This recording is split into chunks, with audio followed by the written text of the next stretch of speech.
Hello everyone, আপনাদের part 8-এ স্বাগতম। তো আজকে আমি এই ভিডিওতে আপনাদের দেখাবো কীভাবে বারান্দার রেলিং ড্র করতে হয়, বারান্দাগুলো কীভাবে মডিফাই করতে হয়। তো প্রথমত হচ্ছে আমার এই টিপিক্যাল ফ্লোরের প্ল্যানে এই যে বারান্দার ওয়ালটা, এটাকে সিলেক্ট করব। সিলেক্ট করার পরে এটাকে পলিগন সিলেক্ট করব। পলিগন সিলেক্ট করার পরে এটাকে সম্পূর্ণ সিলেক্ট করলাম টপ ভিউ থেকে। তারপরে এখানে হচ্ছে এক্সট্রুড আমি এটাকে 9 ইঞ্চি করলাম বা 10 ইঞ্চি করলাম। তারপর ওকে, তারপর এটাকে কালার চেঞ্জ করব। এখন আমার আর পলিগনের প্রয়োজন নাই, তার জন্য পলিগনটা ছেড়ে দিলাম। কিবোর্ড থেকে প্রেস করলাম।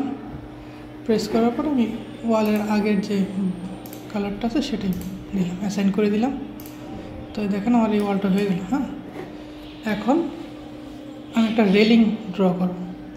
তো এটাকে কেটে দিলাম। রেলিং ড্র করার জন্য আমি এখন ক্রিয়েটে গেলাম।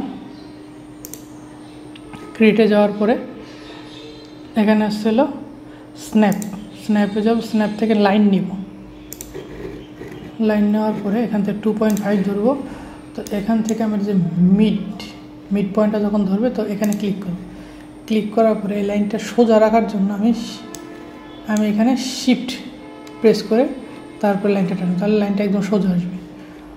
তারপর আইডিয়া করে যে এটার মিড বরাবর ক্লিক করলাম।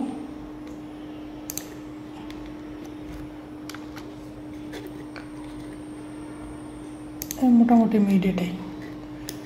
তো আবার শিফট চেপে ধরে এই জায়গায় ক্লিক করলাম। তারপরে স্কেপ দিয়ে দিলাম। তখন লাইনটা হইলো। এখন মুভ অ্যান্ড সিলেক্ট ধরলাম। ধরার পরে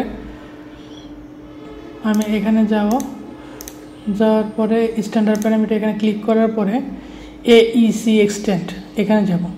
এখানে যাওয়ার পরে এই যে রেলিং আছে, রেলিং ক্লিক করব। রেলিং ক্লিক করার পরে এখানে আছে পিক রেলিং পাথ। তো এটা ক্লিক করার পরে আমি এখানে আসবো। দেখেন একটা কলমের মতো একটা পোর্শন আসছে। তো আমি একদম ইন পয়েন্টে ক্লিক করলাম।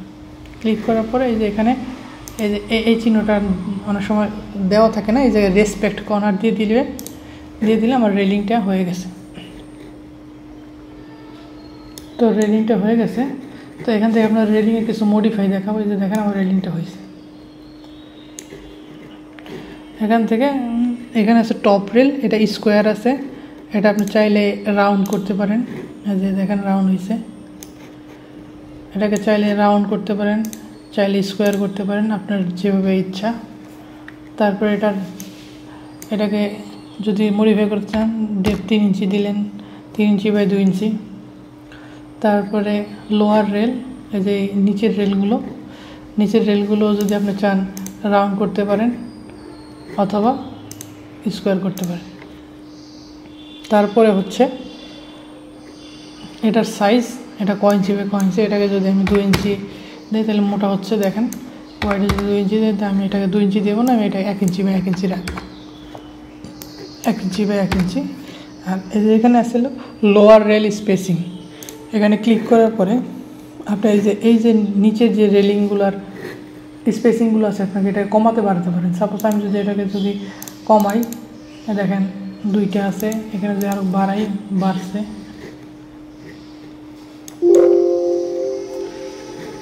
তারপর এটাকে ক্লোজ করে দেব। ক্লোজ করে দিলে এলো আমার রেলিং। এখানে আবার পোস্ট আছে, এই পোস্টের সাইজ, এখানে পোস্টের সংখ্যা, স্পেসিং, এখানে আপনি কয়টা দিবেন আপনার ইচ্ছা। তারপর দেওয়ার পর ক্লোজ করে দেবেন।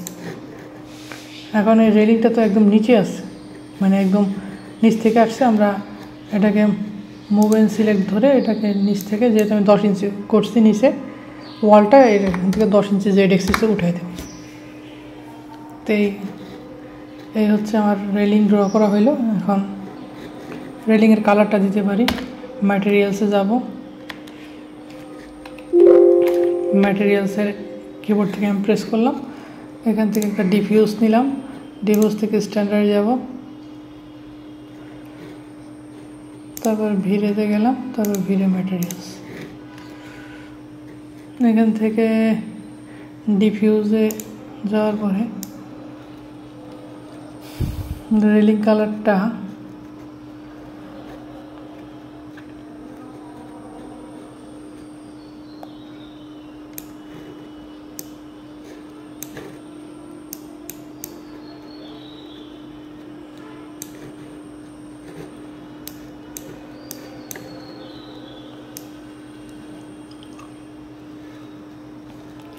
যেহেতু ওয়াল কালারটা সাদা, তো এখানে রেলিং কালারটা একটু অন্য কালার দিয়ে দিই, এটাই দিই, এটাকে অ্যাসাইন করে দিই। হ্যাঁ, তো এটাকে অ্যাসাইন করে দিলাম। তো এটাকে ভিউ পোর্টে বড় করে দেখাই। হচ্ছে আমার রেলিং ড্র করা হয়েছে, আচ্ছা আমার রেলিং ড্র করা হইল। রেলিং ড্র করার প্রসেস এটাই। নেক্সট ভিডিওতে আপনাদের আরও অনেক কিছু শেখাবো।